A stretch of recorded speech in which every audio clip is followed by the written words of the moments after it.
하나님 말씀은 요한계시록 22장 12절부터 17절 말씀까지입니다. 제가 봉독합니다. 보라, 내가 속히 오리니 내가 줄 상이 내게 있어 각 사람에게 그의 일한 대로 갚아주리라. 나는 알파와 오메가요, 처음과 나중이요, 시작과 끝이라. 그 두루마기를 빠는 자들은 복이 있으니 이는 저희가 생명나무에 나아가며 문들을 통하여 성에 들어갈 권세를 얻으려 함이로다. 개들과 술객들과 행음자들과 살인자들과 우상 숭배자들과 및 거짓말을 좋아하며 지어내는 자마다 성 밖에 있으리라. 나 예수는 교회들을 위하여 내 사자를 보내어 이것들을 너희에게 증거하게 하였노라. 나는 다윗의 뿌리요 자손이니 곧 광명한 새벽벌이라 하시더라. 성령과 신부가 말씀하시기를 오라 하시는도다. 듣는 자도 오라 할 것이요 목마른 자도 올 것이요 또 원하는 자는 값없이 생명수를 받으라 하시더라. 아멘. 성도들을 향한 마지막 권고라는 제목으로 말씀을 듣습니다. 앞선 내용은 천사가 전한 결론적 언급으로서 구원의 결과는 성도들에게 신속히 도래할 것이라는 메시지였습니다. 그런데 이어진 본단락은 이제 화자가 천사에서 주님으로 바뀌었죠. 즉 본단락은 주님께서 말씀하신 최종적 결론에 해당하는 부분입니다. 이에 대한 12절부터 17절까지 내용은 구속사적 교훈까지 셋으로 구분해서 살펴봅니다. 첫 번째는 주님의 조속한 재림에 대한 거듭된 선언입니다. 이 주님 재림에 대한 거듭된 선포와 주님의 자기 선포를 제시한 본단락 12절부터 16절은 내용이 6으로 요약이 됩니다. 첫 번째는 거듭된 주님 재림 선포와 성도들을 향한 약속입니다. 주님은 앞선 7절에서도 보라 내가 속히 오리니 라고 말씀을 했었죠. 그런데 본문 12절에서도 또다시 그렇게 말씀을 하십니다. 보라 내가 속히 오리니 내가 줄 상이 내게 있어 각 사람에게 그의 일한 대로 갚아주리라. 앞선 7절에서는 속히 오실 것이라는 말씀에 수식되었던 메시지가 예언의 말씀을 지키는 자들이 복이 있을 것이라는 그런 말씀이었습니다. 그런데 본문에서는 주실 상과 관련하여 이 말씀을 하셨죠. 주님의 재림은 오직 이 세상에 대한 심판을 위함이라고 말씀을 들었습니다. 그런데 본문에서는 재림의 의미를 상을 주시기 위함이라고 밝혀주고 있는 건데요. 따라서 이는 재림의 직접적인 목적을 가리키는 것은 아니고요. 재림의 궁극적인 목적이라고 말할 수 있겠습니다. 그런 측면에서 보면 세상에 대한 심판은 결국 택한 백성들에게 상을 주시기 위한 하나의 과정이라고 평가할 수 있겠죠. 그래서 계시록 18장 20절에서는 이 세상 심판을 택한 백성들을 신원해 주시는 역사로 설명을 하기도 했었던 거죠. 주님은 이미 대속사건을 통해서 택한 백성들에게 값없이 구원에 이르는 은혜를 입혀주셨습니다. 십자가의 죽음으로 우리의 죄의 형벌을 대신 받아주신 거죠. 그리고 하나님의 율법을 온전히 순종하심으로 우리가 천국에 이를 수 있는 의를 대신 이루어 주시기도 했던 거죠. 근데 주님은 그것이 구원의 전부가 아님을 말씀하고 계신 것입니다. 그러한 기본적인 구원의 은혜 외에 또다시 주실 상이 있다는 것을 말씀하고 있는 거죠. 여기서 이 상으로 번역된 헬라어 미스도스라는 단어는 품삯이나 임금이나 보상이나 포상이라는 뜻을 나타내는 단어입니다. 그러니까 이는 구원과는 전혀 다른 것입니다. 행위에 따라 하나님 나라에서 받게 될 영광스러운 상급과 관련한 표현인 거죠.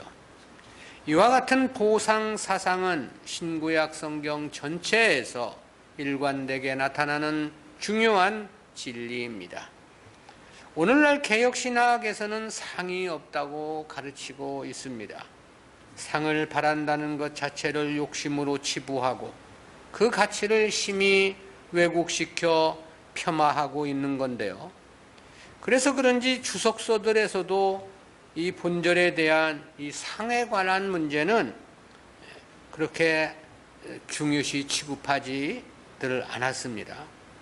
근데 이것은 분명 사단으로 말미암은 진리에 대한 변질이 아니냐 그런 생각을 갖게 합니다. 옥스퍼드 원어성서 대전에서는 이 부분을 이렇게 설명을 했던데요.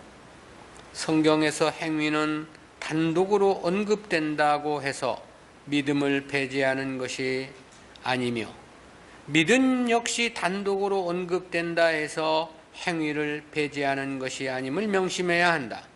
즉 믿음과 행위는 동전의 양면과 같이 결코 분리될 수 없는 성격의 것이다 그랬습니다.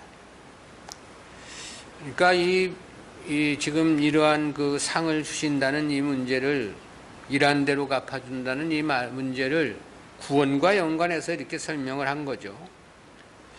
물론 믿음은 행위를 동반하게 되어 있습니다. 그러나 그러한 행위는 믿음을 가진 자들에게 나타나는 보편적 행위를 가리킴이라고 말할 수 있고요. 그러나 이 상과 관련한 행위는 보편적 행위를 초월한 헌신과 충성 그리고 희생적인 행위를 가리킨다고 말할 수 있겠습니다. 그리고 그와 같은 행위에 따라 주실 상이 있다는 것이 본문에서 말씀하신 교훈의 핵심인 거죠. 그리고 이 같은 행위는 성도들의 삶의 중요한 목표요 목적이기도 합니다. 왜냐하면 구원에 이르는 믿음은 어차피 택한 백성들에게는 값없이 은혜로 주어지는 것이기 때문에 그렇습니다. 따라서 이 상에 관한 진리는 심히 크게 강조되어야만 하고 또한 거듭해서 가르쳐져야 할 진리인 것입니다. 그런데 이 상을 누구에게 주실 것인가에 대해서는 각 사람에게 일한 대로 갚아주리라고 말씀을 하신 것입니다.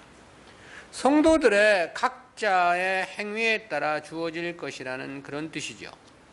여기서 이 일한 대로라고 할 때 일로 번역된 헬라어 토 에르곤이라는 단어는 행위나 실천이나 행동을 뜻하는 주격 단수 명사입니다. 오직 주님과 주님의 일, 즉 복음을 위해 헌신하고 충성하며 자기를 들여 하나님 앞에 헌신하는 자들에게 주실 것이라는 그런 말씀인 거죠. 그래서 주님은 그렇게 말씀하신 바 있지 않습니까? 마태복음 5장 11절 말씀이죠. 나를 인하여 너희를 욕하고 핍박하고 거짓으로 너희를 거스려 모든 악한 말을 할 때에는 너희에게 복이 있나니 기뻐하고 즐거워하라. 하늘에서 너희 상이 큼이라.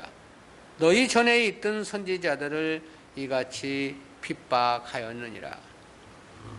원리가 이렇기 때문에 바울도 그렇게 고백한 바 있습니다. 빌립보서 3장 13절 14절입니다. 형제들아 나는 아직 내가 잡은 줄로 여기지 아니하고 오직 한 일, 즉 뒤에 있는 것은 잊어버리고 앞에 있는 것을 잡으려고 표대를 향하여 그리스도 예수 안에서 하나님이 위에서 부르신 부름의 상을 위하여 쫓아가노라. 상을 얻기 위해 다름질을 친다 그런 말인데요. 누가복음 19장에서 주님은 문화의 비유를 통해 10고을 다스리는 권세, 5고을 다스리는 권세를 말씀하기도 했습니다. 마태복음 10장 42절에서는 냉수 한 그릇도 상을 잃지 않을 것이라고 말씀하신 바 있죠. 모두 다 행한 대로 상을 주시겠다는 말씀들입니다. 성도가 보다 더 충성을 해야 하는 이유이죠. 이는 실제 성도들이 세세토록 누리게 될 자기 권세, 자기 영광, 자기 영화가 될 자기 기업이기 때문에 그렇습니다. 두 번째는 주님의 자기 선언인데요. 앞선 12절이 7절을 염두에 둔 표현이라면 본절 13절은 계시록 1장 8절과 21장 6절을 염두에 둔 말씀입니다. 13절입니다. 나는 알파와 오메가요 처음과 나중이요 시작과 끝이라. 이 표현이 계시록 1장 8절과 21장 6절에서는 창조주 하나님의 속성에 대한 표현이었습니다. 근데 본문에서는 주님께서 이를 자신에게 적용시키신 건데요. 그렇다는 측면에서 보면 역시 주님이 곧 하나님이시라는 자기 선언이 되는 거죠. 요한 서신에서 보면 무엇보다도 주님이 곧 하나님이라는 사실을 거듭거듭 강조함을 볼 수 있습니다. 신약 성경 전체에서 이 부분을 요한이 가장 강조하여 표현하고 있는 건데요. 즉 성부, 성자, 성령은 독립된 세 하나님이 아니라 구속사에서 위를 분리하여 일하신 사역적인 표현이라는 게 요한의 메시지의 핵심입니다. 여기서 알파와 오메가, 처음과 나중, 시작과 끝이라는 언급은 모두 동일한 뜻입니다. 역사는 물론이고 모든 세상 만사 역시 시작이 하나님으로 주님으로부터일 뿐만 아니라 그 끝 역시 주님에 의해 결행될 것이라는 그런 의미인 거죠. 즉 창조도 주님으로부터요, 심판 역시 주님 한 분이 관장하실 역사라는 그런 의미인 것입니다. 그리고 여기서 다시금 이러한 주님의 속성을 언급하신 것은 앞서 말씀한 약속된 하늘의 상은 필연적으로 성취될 것임을 강조하기 위한 목적에서 이와 같은 말씀을 하고 계신 것이죠. 반드시 예언의 말씀을 지켜야 하고 믿음의 역사에 충성을 다해야 함을 강조하고자 나는 처음이요 끝이라고 그렇게 말씀을 하고 계신 것입니다.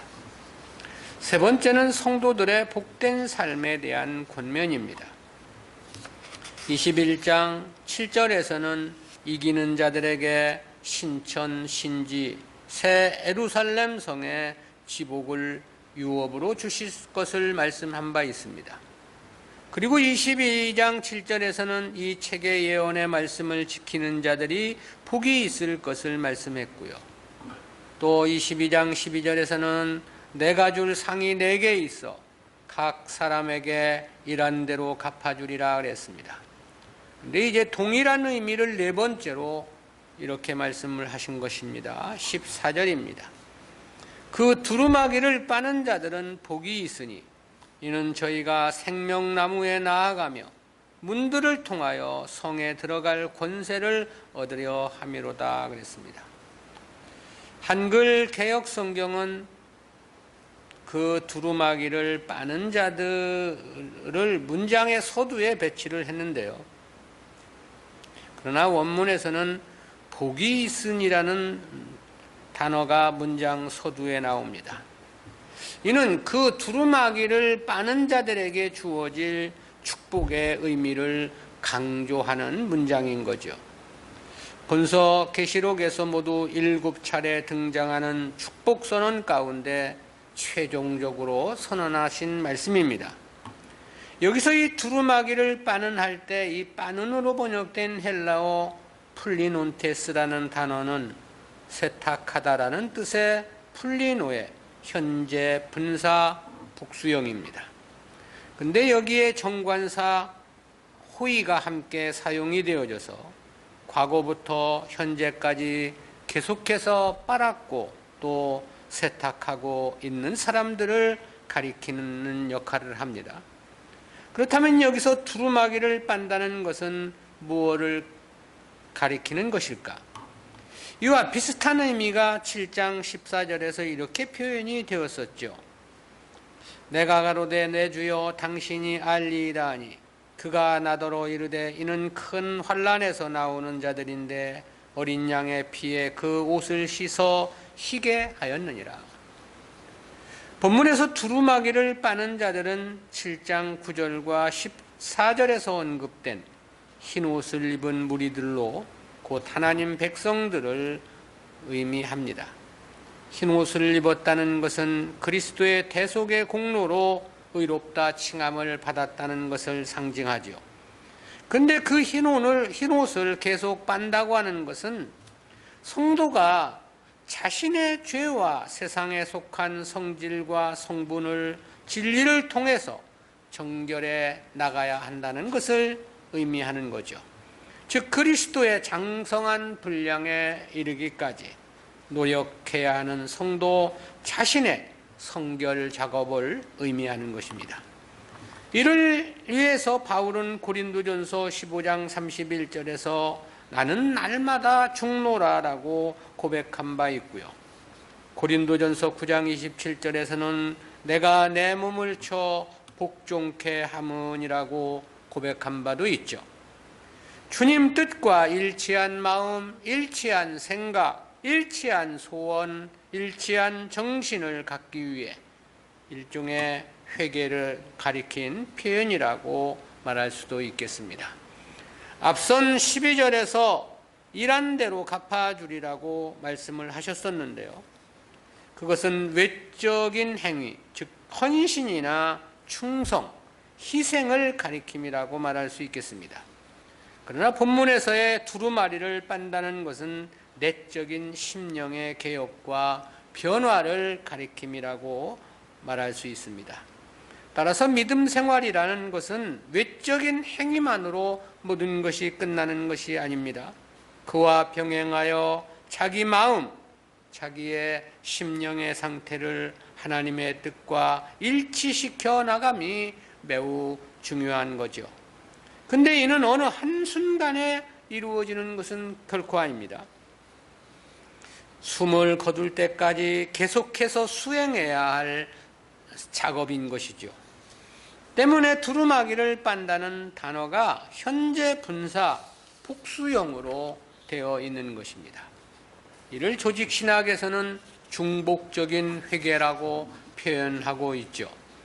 그리고 이렇게 두루마기를 빠는 자들에게 주어질 축복에 대해서는 두 가지를 말씀을 했습니다.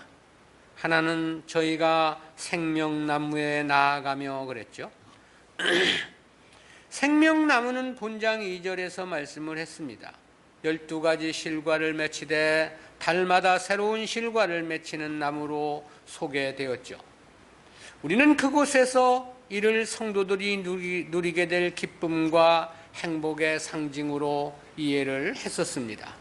따라서 그 열매를 먹는다는 것은 그만큼 더 큰 기쁨과 즐거움 그리고 더욱더 행복함이 충만할 것이라는 의미가 되는 겁니다. 대부분의 주석가들은 이 부분을 천국에 들어가는 것으로 해석을 하는데요. 그러나 이는 행위와 관련한 것으로서 그렇게 해석해서는 안 되는 부분입니다. 따라서 신천, 신지에서는 누리는 기쁨과 행복도 차등이 있을 수밖에 없는 것입니다. 왜냐하면 이는 두루마리를 빠는 자들에게 허락되는 축복으로 말씀하고 계시기 때문입니다. 그리고 다른 하나는 문들을 통하여 성에 들어갈 권세를 얻으려 함이로다 그랬습니다. 성경에서 권세는 언제나 그 힘과 능력을 나타냅니다. 여기서 권세로 번역된 헬라어 엑수시아라는 단어는 자유나 권리, 통치력, 능력을 나타내는 명사인데요. 그에게 그만큼 더 큰 능력을 소유하게 되고 더 큰 권리가 주어지게 될 것이라는 그런 의미가 됩니다. 네 번째는 구원에 이르지 못할 자들의 특성인데요. 15절입니다. 개들과 술객들과 행음자들과 살인자들과 우상숭배자들과 및 거짓말을 좋아하며 지어내는 자마다 성 밖에 있으리라. 한글 개역 성경은 성 밖에 있으리라는 문장을 본절 후미에 번역을 했죠. 근데 원문에는 이 문장이 본절 서두에 배치되었습니다. 따라서 이는 앞선 14절에서 새 예루살렘 성 안에 들어갈 자들과 본절에서 지적된 자들과의 대조를 강조하여 드러내주고 있습니다. 그리고 그들이 누구인가에 대해서 6가지 특징을 밝혀준 것인데요. 근데 이 중 첫 번째로 지목된 개들이라는 표현을 제외한 나머지 5가지는 21장 8절과 27절에서 이미 설명되었던 내용들입니다. 거기서는 이들에 대해 유황불못의 심판에 던져지는 둘째 사망에 처해질 것을 말씀을 했었죠. 그런데 본문에서는 근본적으로 구원에 이를 수 없는 자들의 특성과 특질로서 이 6가지가 제시되고 있는 것입니다. 성경에서 이 개들이라는 표현은 역시 진리에 이를 수 없는 이방인들을 가리킨 비유적인 표현입니다. 때문에 마태복음 15장 26절에서는 이방인이었던 수로보니게 여인을 향해서 자녀의 떡을 취하여 개들에게 던짐이 마땅치 아니하니라 라고 말씀하신 바 있죠. 구약성경 신명기 23장 18절에서는 남창을 가리켜 개 같은 자라 이렇게 표현을 한 바 있고요. 빌립보서 3장 2절과 3절에서는 율법을 주장하는 유대인들을 향해서 이와 같은 표현을 하기도 했습니다. 그러니까 여기서의 개들이란 근본적으로 창세전 택함을 받지 못하고 마귀에 의해 뿌려진 가라지와 같은 존재를 가리킨 표현인데요. 그리고 나머지 5가지는 이들이 가지고 있는 특성이고 특질인 것입니다. 물론 택한 백성들도 중생 이전은 모두가 이와 같은 사상으로 살았던 것은 분명합니다. 그러나 택한 백성들에게는 성령을 통한 중생의 역사가 있는 거죠. 그래서 믿음을 갖게 되고 그로 인하여 이제는 그 삶의 목표와 본질이 달라지게 되는 것이죠. 5번째는 두 번째 주님의 자기 선언인데요. 앞선 13절에서 주님은 나는 알파와 오메가요 처음과 나중이요 시작과 끝이라고 말씀하지 않았습니까? 근데 여기서는 그와 달리 특별히 3가지를 말씀했습니다. 첫째는 16절 상반절에서 나 예수는 교회들을 위하여 내 사자를 보내어 이것들을 너희에게 증거하게 하였노라 그랬습니다. 이는 교회와 그곳에 지도자를 세우시고 그들을 통해 복음을 증거하게 하시니가 주님 자신임을 선포한 말씀이죠. 즉 교회들의 사자들을 세우시고 복음을 증거하게 하시니가 다름 아닌 주님 자신임을 이렇게 선포한 것입니다. 그리고 두 번째는 16절 중반절에서 나는 다윗의 뿌리요 자손이니 그랬습니다. 본문에는 요한의 저작에서 언제나 주님께서 자기 선언을 하실 때 사용되었던 에고 에임이라는 단어가 사용이 되었습니다. 주격 1인칭 대명사 에고는 주님을 가리킵니다. 그러면서도 주님 자신을 보다 강조적으로 드러내주고 있습니다. 그러면서 자신을 다윗의 뿌리요 자손이라 그렇게 말씀을 했습니다. 이러한 표현은 주님 자신이 바로 구약에서 예언된 메시아라는 사실을 밝혀준 내용입니다. 이사야 11장 1절에서는 이 새의 줄기에서 한 싹이 나며 그 뿌리에서 한 가지가 나서 결실할 것이요 라고 예언된 바 있습니다. 또 이어진 10절에서는 그날에 이새의 뿌리에서 한 싹이 나서 만민의 기후로 설 것이요 열방이 그에게로 돌아오리니 그 거한 곳이 영화로우리라 그랬습니다. 때문에 본서 5장 5절에서도 이미 유대 지파의 사자 다윗의 뿌리가 이기었으니라고 표명한 바도 있습니다. 즉 주님 자신이 바로 구약 성경에서 예언되었던 메시아라는 사실을 이렇게 증언을 하신 거죠. 세 번째는 16절 하반절에서 곧 광명한 새벽별이라 하시더라 그랬습니다.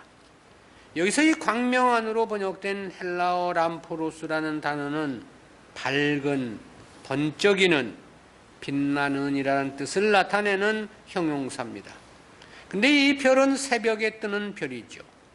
새벽은 동이 트기 직전의 시간으로 하루 24시간 가운데 가장 어두움이 짙은 시간입니다.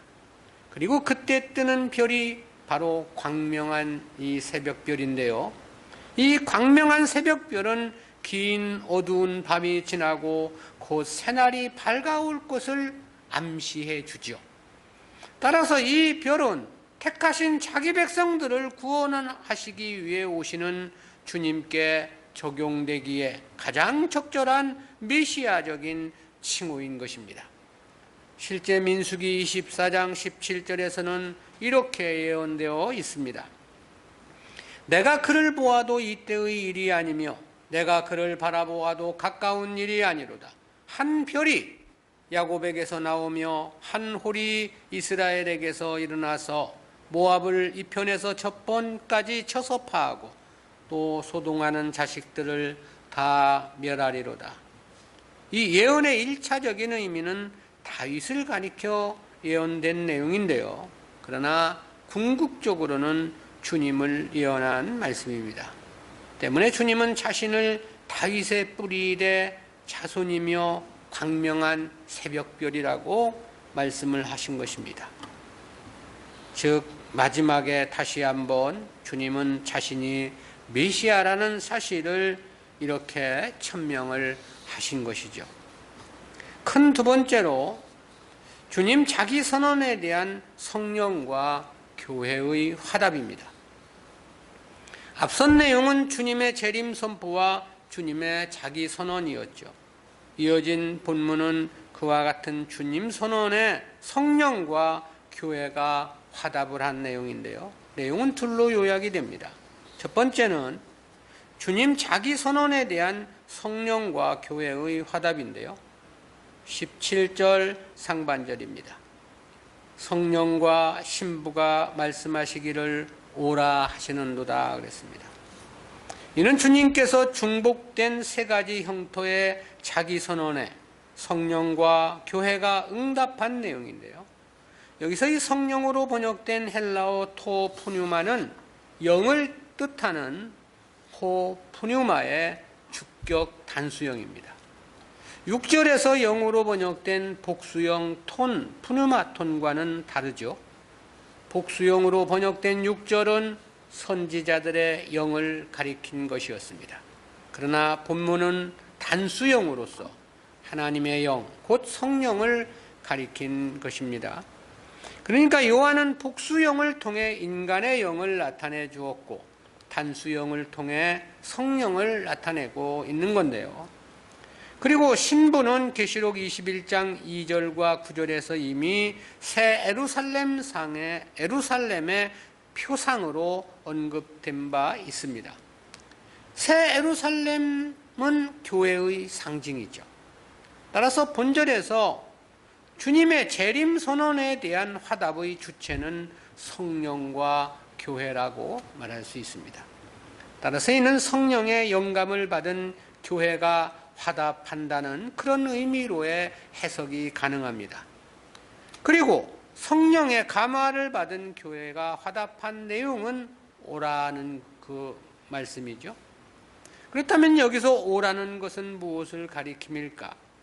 1차적으로는 주님의 재림을 바라는 교회의 열망의 표현이라고 말할 수 있겠습니다.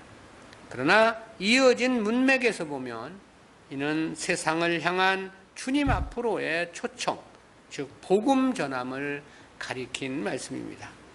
그것은 이어진 말씀이 듣는 자도 오고 목마른 자도 와서 값없이 생명수를 받을 것을 말씀했기 때문입니다. 두 번째는 성령과 교회가 택한 백성들을 향한 초대인데요. 17장 하반절입니다. 듣는 자도 오라 할 것이요 목마른 자도 올 것이요 또 원하는 자는 값없이 생명수를 받으라 하시더라 그랬습니다. 본문에서 오라로 번역된 헬라어 기본형 엘코마이는 세 번 모두가 현재 명령형으로 되어 있습니다. 그렇다는 것은 단 한 번의 초청을 이야기하는 것은 아니죠. 주님께서 오시는 그날까지 계속될 초청을 나타내주고 있습니다. 헬라어에서 현재형은 계속성을 강조하는 그와 같은 의미를 갖고 있기 때문입니다. 그런데 누구를 초청하느냐는 문제와 관련해서는 듣는 자와 목마른 자입니다. 이는 한마디로 창세전 선택한 하나님의 백성들을 가리킨 표현이죠. 주님은 공생의 기간 복음을 전하시면서 들을 귀 있는 자는 들으라고 여러 차례 말씀을 하신 바 있죠. 이러한 표현에는 들을 귀가 있는 자는 이미 정해져 있다는 의미가 전제되어 있습니다. 그래서 바울은 그런 말을 했습니다. 고린도전서 2장 14절입니다. 육에 속한 사람은 하나님의 성령의 일을 받지 아니하나니 저희에게는 미련하게 보이며 깨닫지도 못하나니 이런 일은 영적으로라야 분변함이니라. 여기서 성령의 일이란 곧 진리를 가리키는 것입니다. 그런데 세상에 속한 사람들은 그 진리가 미련하게 보인다는 거죠. 그러나 반대로 택한 백성들, 즉 믿음이 있는 자들은 그렇지 않다는 것입니다. 그래서 고린도전서 1장 18절에서는 그렇게 말씀합니다. 십자가의 도가 멸망하는 자들에게는 미련한 것이요 구원을 얻는 우리에게는 하나님의 능력이라. 그것은 목마른 자도 역시 똑같습니다. 진리에 대한 목마름이란 오직 중생한 사람들에게서만 있어지는 영적 현상인 거죠. 따라서 교회의 초청은 오직 택한 백성들을 향한 것이라고 말할 수 있겠습니다. 따라서 교회는 무조건 사람을 많이 모으는 것이 목적이어서는 안 되는 거죠. 단 한 사람뿐이라 하더라도 택한 백성들만을 초대하고 모으려는 의지와 자세를 분명히 해야 합니다. 그렇지 않고 무조건 사람들만 많이 모으려 한다면 교회다운 교회가 될 수 없기 때문에 그렇습니다. 근데 그 초청의 목적은 역시 단 한 가지입니다. 그것을 생명수라고 표현을 했습니다. 생명수를 값없이 주시기 위한 초청이라는 거죠. 그렇다면 생명수는 무엇을 가리키는 것인가? 이는 곧 진리를 가리킨 표현인 거죠. 이 부분을 주님은 그렇게 말씀하지 않았습니까? 요한복음 4장 14절입니다. 내가 주는 물을 먹는 자는 영원히 목마르지 아니하리니 나의 주는 물은 그 속에서 영생하도록 솟아나는 샘물이 되리라. 주님은 요한복음 14장 6절에서 나는 곧 길이요 진리요 생명이니라고 말씀하신 바 있죠. 따라서 주님께서 주시는 물이란 바로 이 진리를 가리킴인 것입니다. 그렇다는 것은 이것이 성령의 감화에 의한 교회의 초청이란 의미에서 볼 때도 그렇습니다. 성령은 진리의 영으로서 성령의 감화는 진리의 감화를 말하는 것이기 때문에 그렇습니다. 그러기에 성도의 중생 역시 요한복음 3장 5절에서는 사람이 물과 성령으로 나지 아니하면 하나님 나라에 들어갈 수 없다고 말씀하기도 했죠. 이 물과 성령이란 진리의 성령을 말하는 것이죠. 따라서 교회의 초청은 생명수가 되는 진리를 주기 위한 초청인 것입니다. 왜냐하면 그 진리만이 영생에 이르게 하는 유일한 생명수이기 때문에 그렇습니다. 전도가 세상 복을 위함이어서는 결코 안 되는 것입니다. 육신의 건강이나 평안을 위함이어서도 안 됩니다. 초청의 목적은 단 하나, 그것이 바로 영생에 이르게 하는 생명수, 진리의 말씀인 거죠. 택한 백성들은 육신의 양식으로 살아가는 사람들이 본질적으로 아닙니다. 영생하는 양식, 즉 생명수인 진리를 먹고 살아가는 사람들인 거죠. 그래서 주님이 그렇게 말씀을 하셨습니다. 마태복음 4장 4절이죠.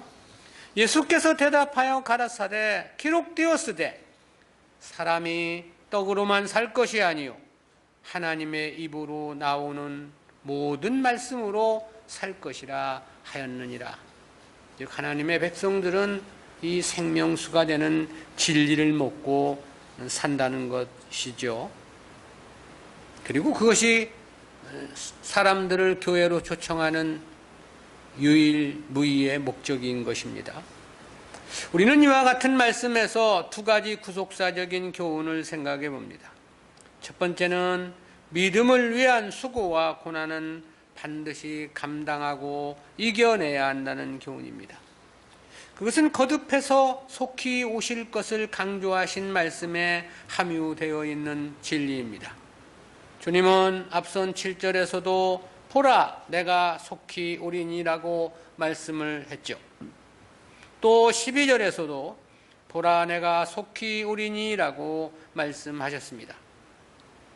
이러한 말씀의 이면에는 1차적으로 성도들에게 주어진 믿음의 기회가 그리 많지 않을 것이라는 의미가 함유되어 있다고 그랬죠. 하나님의 시간 개념에서만이 아니라 실제 사람들의 보편적 수명의 한계를 보더라도 그런 것은 분명하죠. 그리고 이와 같은 말씀에는 또 하나 주님의 심판은 반드시 결행된다는 단호한 의지도 함축되어 있습니다. 따라서 믿음 생활을 적당히 해서는 안 된다는 교훈적 의미도 함유되어 있는 거죠. 그러나 여기에는 성도들을 향한 강한 위로의 의미도 함축되어 있습니다. 비록 믿음으로 사는 삶이 힘들고 어렵다 하더라도 이겨내야 한다는 의미로서 보라 내가 속히 오리니라고 말씀을 하신 것입니다. 즉 고통도 있고 고난이 심하다 하더라도 참고 견뎌내야 한다는 의미가 함축되어 있는 거죠. 결국은 주님께서 속히 오실 것이고 그때 주님의 신원의 주심과 보상의 역사가 있을 것이라는 의미가 되기 때문에 그렇습니다. 요한이 이 계시록을 집필할 당시는 로마 황제 도미티아누스의 강력한 핍박이 기독교에 몰아닥쳤던 시대였습니다. 때문에 요한도 여러 차례 죽을 고비를 넘기고 결국은 반모섬에 요배에 처해진 상황이었죠. 구전에 의하면 처음에는 요한을 기둥에 묶고 화형을 시키려고 했다고 그럽니다. 그런데 기둥 아래 장작을 쌓아놓고 불을 붙이려 했지만 그때마다 몰아치는 강력한 바람에 불을 붙일 수가 없었다고 말합니다.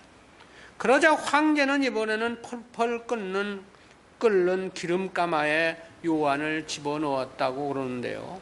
그런데 요한은 그 끓는 기름가마 속에서 추워서 벌벌 떨고 있었다고 합니다. 때문에 어쩔 수 없이 황제는 화해의 의미로서 요한에게 음료를 전하며 건배를 했다고 그럽니다. 그런데 요한의 잔 속에는 독약을 넣은 음료였던 거죠. 근데 그 음료를 마신 요한이 그 자리에서 피를 토하고 죽었어야 마땅한데 아무런 반응이 없었다는 거죠.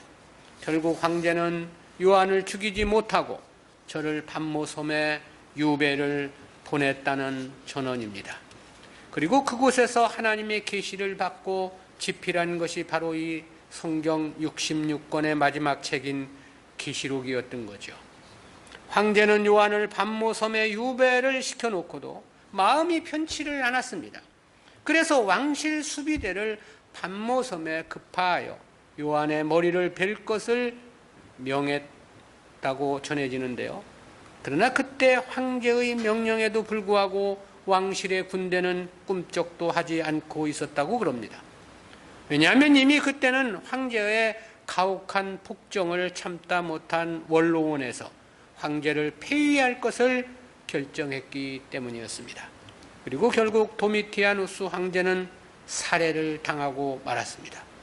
아무튼 당시는 그와 같은 로마 정부의 조직적인 핍박이 사정없이 몰아닥쳐오는 피바람이 불 때였습니다.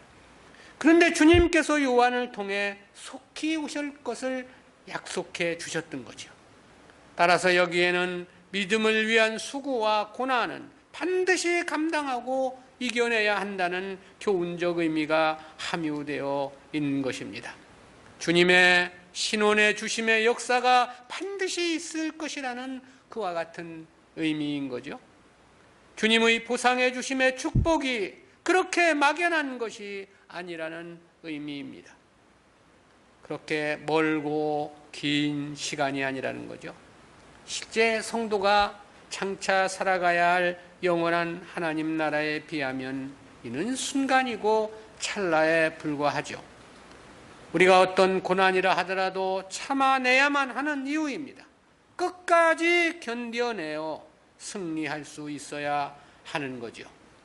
주님의 신원해 주심의 역사는 반드시 실행이 될 것이고 그 시간은 그리 먼 것이 아니라 속히 이루어 주실 것을 약속하셨기 때문입니다. 두 번째는 복음은 끝까지 교회가 감당해야 할 절대적 사명이라는 교훈입니다. 이는 주님의 자기 선언에 성령과 교회의 화답에 담겨 있는 중요한 교훈입니다. 성령과 교회의 화답에 대해서 17절 상반절에서 성령과 신부가 말씀하시기를 오라 하시는도다 그랬습니다. 여기서의 신부는 성령의 영감을 받은 교회를 가리킨 표현이라고 그랬죠. 그것은 계시록 21장 2절에서 거룩한 성 새 예루살렘이 하나님께로부터 하늘에서 내려오니 곧 예비한 것이 신부가 남편을 위하여 단장한 것 같더라라고 말씀했기 때문입니다. 또한 이어진 9절에서도 새 예루살렘을 가리켜 이리 오라 내가 신부 곧 어린 양의 아내를 네게 보이리라 라고 말씀을 했죠. 그리고 여기서 성령의 감화를 받은 교회가 오라 하며 초청한 것은 세상을 향한 초청의 외침이라고 했습니다. 그러기에 이어진 하반절에서는 듣는 자도 오라 할 것이요 목마른 자도 올 것이요 또 원하는 자는 값없이 생명수를 받으라고 말씀을 한 거죠. 따라서 이는 택한 백성들을 향한 교회의 초청이라고 해석을 했습니다. 그런데 여기서 세 번을 거듭하여 오라로 번역된 원어의 문법이 모두 현재 명령형이라고 했죠. 따라서 이는 주님 오실 때까지 교회가 끝까지 감당해야 할 유일무이한 절대적인 사명이라고 말할 수 있습니다. 그리고 그 사명의 핵심적 요소는 생명수라고 했죠. 즉 진리에 대한 가르침, 복음에 대한 증거를 말씀하신 것입니다. 그래서 주님은 승천 직전 제자들에게도 그렇게 말씀하지 않았습니까? 사도행전 1장 8절입니다. 오직 성령이 너희에게 임하시면 너희가 권능을 받고 예루살렘과 온 유대와 사마리아와 땅끝까지 이르러 내 증인이 되리라 하시니라. 여기서 내 증인이 되리라고 하시는 것은 역시 주님은 진리이시기에 진리의 증인이 될 것을 말씀하신 것이죠. 때문에 바울도 에베소 교회를 담임하고 있던 디모데에게 그렇게 권면하지 않았습니까? 디모데전서 4장 13절입니다. 내가 이를 때까지 읽는 것과 권하는 것과 가르치는 것에 창념하라. 또 디모데후서 4장 2절에서는 너는 말씀을 전파하라. 때를 얻든지 못 얻든지 항상 힘쓰라고 권면한 바 있습니다. 교회의 사명은 오직 하나, 복음의 사명인 것입니다. 성령을 통해서 깨달은 바 복음을 증거하고 또 보존하는 일이 교회의 절대 유일의 사명인 것입니다. 그리고 이 사명은 오직 주님 오실 때까지 멈춤 없이 계속되어야만 하는 사명인 거죠. 교회가 무엇보다 복음 사명에 최선을 다해야 하는 이유입니다. 모든 것을 다 쏟아부어 복음 사명에 집중해야만 하는 이유인 거죠. 복음을 위한 역사에 어떻게 하든 우리가 함께하고 어떻게 하든 우리가 드려지고 쓰여져야만 하는 이유입니다. 그것은 교회의 유일무이의 절대적 사명이 바로 복음이기 때문에 그런 거죠.